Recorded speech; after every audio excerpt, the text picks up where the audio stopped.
Hello everyone, कैसे हैं आप सब लोग। उम्मीद करता हूं आप सब लोग मस्त होंगे। हाइड्रोसिल, अब आखिर हाइड्रोसिल होता क्या है। So hydrocele is a medical condition in which start swelling in the testis in the male. होता क्या है, मेल में जो टेस्टिस है उसमें स्वेलिंग बनना स्टार्ट हो जाती है, यानी कि उसमें सूजन बनना स्टार्ट हो जाती है, तो हाइड्रोसिल की कंडीशन बन जाती है। In this disease start accumulation of fluids in the scrotum. अब स्क्रोटम में होता क्या है, पानी भरना स्टार्ट हो जाता है, राइट। तो हाइड्रोसिल की कंडीशन बन जाती है। अब हाइड्रोसिल की प्रॉब्लम होगी, टेस्टिस में सूजन आएगी, तो उसे कुछ सिम्टम्स देखने को मिलते हैं। तो इन्फ्लामेशन, यानी कि यहाँ पर सूजन आ जाएगी। पहली चीज तो वृषण में आपको सूजन देखने को मिलेगी, टेस्टिस में आपको सूजन देखने को मिलेगी। इसके साथ ही वहां पर पेन देखने को मिलेगा, यानी कि वहां पर दर्द महसूस होगा पेशेंट को। तो ऐसे कुछ सिम्टम्स देखने को मिलेंगे अगर हाइड्रोसिल की प्रॉब्लम हो रही है। तो हम बात करें कॉजेस की, कि हाइड्रोसिल की अगर प्रॉब्लम देखने को मिलेगी तो क्या कॉजेज हो सकते हैं कि उस वजह से दिखे।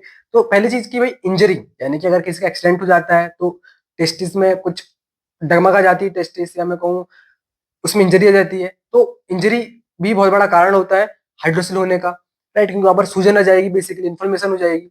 इसके साथ ही पुअर हाइजीन, यानी कि जो पेशेंट होते हैं वो प्रॉपर तरीके से हाइजीन नहीं रख पाते उस जगह पर, तो भी ऐसी कंडीशन बनती है। सेक्सुअल ट्रांसमिशन डिसीज होती है, इस वजह से भी हाइड्रोसिल जैसी कंडीशन देखने को मिलती है। तो ये कुछ कॉजेज होते हैं। बात करें डायग्नोसिस की, तो डायग्नोसिस में क्या होता है, फिजिकल एग्जामिनेशन होता है, यानी कि शरीर का प्रॉपर तरीके से एग्जामिनेशन होता है, तो उसमें हम पता कर सकते हैं भाई कि हाइड्रोसिल है या नहीं।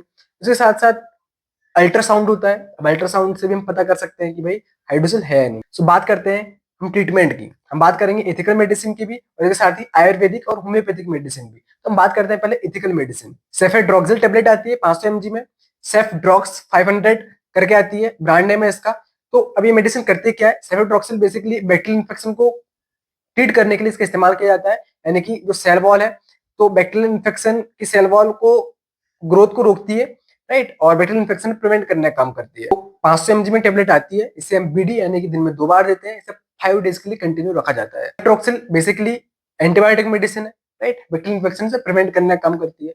अब पेन किलर मेडिसिन दी जाती है, जैसे जो पेन होता है तो वो ट्रीट हो, तो पेन किलर में कौन सी मेडिसिन देते हैं, एसिक्लोफेनिक 100 mg में आती है, सेरेसिपेप्टिडाइज 15 mg में आती है, और पैरासीटामोल 325 mg में आती है। जोडोल एसपी इसका ब्रांड नेम है। मार्केट में ब्रांड्स नेम चलते हैं, ब्रांड नेम से मेडिसिन मिलती है। ये पेन किलर मेडिसिन है, राइट। जो पेन हो रहा है, मतलब जो टेस्टिस है उसमें सूजन वगैरह आ गई, तो हमें पेन महसूस होता है ना, तो पेन को ट्रीट करने के लिए हम पेन किलर मेडिसिन देते हैं।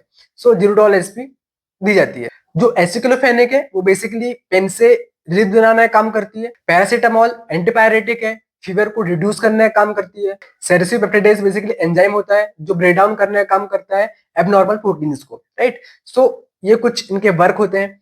अब जब हम एंटीबायोटिक मेडिसिन देंगे, पेनकिलर मेडिसिन देंगे, तो इन मेडिसिनों से जो गैस बनती है उसको रिड्यूस करने के लिए हम गैस की मेडिसिन देते हैं। तो वो कौन सी रहेगी, पेंटॉप 40 ब्रांड नेम से आती है, पेंटाप्राजोल करके आती है 40 mg में, राइट। तो पेंटाप्राजोल मेडिसिन देते हैं, वो गैस के लिए बेसिकली उसका इस्तेमाल किया जाता है। पेंटाप्राजोल है वो प्रोटॉन पंप इनहिबिटर है, वर्क क्या करती है, स्टमक में एसिड को रिड्यूस करने का काम करती है, यानी कि जो आप टेबलेट लेंगे एंटीबायोटिक पेन किलर, तो उससे जो गैसेस वगैरह बनेगी उसको भी ट्रीट करती है। साथ में हार्ट बर्न इस प्रॉब्लम को ट्रीट करने के लिए भी इस मेडिसिन का उपयोग किया जाता है, इस टेबलेट का उपयोग किया जाता है। शरीर में कमजोरी टाइप से आती है तो मल्टीविटामिन टेबलेट प्रिस्क्राइब किए जाते हैं। जिंकोविट ब्रांड नेम से आती है, ये बेसिकली न्यूट्रिशन सप्लीमेंट होता है, राइट। मल्टीविटामिन टेबलेट होती है, विटामिन की कमी को, न्यूट्रिएंट्स की कमी को पूरा करने का काम करती है। ड्रॉक्स टेबलेट देंगे एंटीबायोटिक, इसके साथ में जोडोल एसपी देंगे पेन किलर, और गैस के लिए हम देंगे पेंटॉप 40, और न्यूट्रिएंट्स विटामिन को पूरा करने के लिए हम जिंकोमेट देंगे। कुछ आयुर्वेदिक मेडिसिन भी आती है,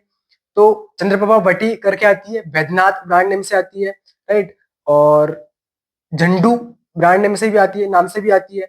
तो चंद्रप्रभा भट्टी बेसिकली इसका इंग्रेडिएंट है, राइट, और वैद्यनाथ झंडू ये इनके नाम है, राइट। तो इससे भी इन नामों से आती है। टेबलेट लेनी होती है मिल्क के साथ, 5 से 10 दिन के लिए इसे कंटिन्यू रखा जाता है। ड्रॉप आता है, होम्योपैथिक आता है, और इसमें 10 ड्रॉप करीब वाटर के साथ में लेना होता है। दिन में 3 बार टीडीएस लेते हैं, इसे होम्योपैथिक है हाइड्रोनिल ड्रॉप।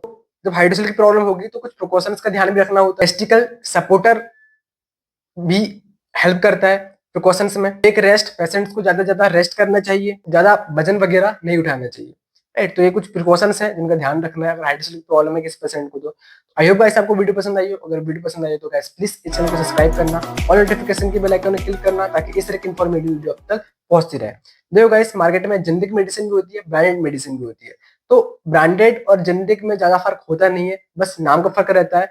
ब्रांडेड की मार्केटिंग होने की वजह से उसकी मार्केटिंग कॉस्ट ज्यादा होती है, जेनेरिक की मार्केटिंग कॉस्ट, उसका प्रमोशन नहीं होता इसलिए कम होती है। तो आप जेनेरिक मेडिसिन ही प्रेफर कर सकते हैं, ब्रांडेड मेडिसिन प्रेफर कर सकते हैं। वो आपके ऊपर डिपेंड करता है कि अगर आप ब्रांडेड लेने में असमर्थ हैं तो आप जेनेरिक मेडिसिन प्रेफर करें, अगर आप ब्रांडेड मेडिसिन लेने में समर्थ हैं तो आप ब्रांडेड मेडिसिन लें।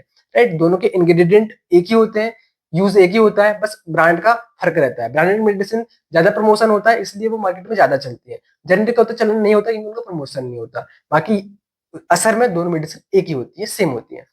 तो आई होप गाइस आपको वीडियो पसंद आई हो, सब्सक्राइब करना, मिलते हैं नेक्स्ट वीडियो में गाइस, धन्यवाद।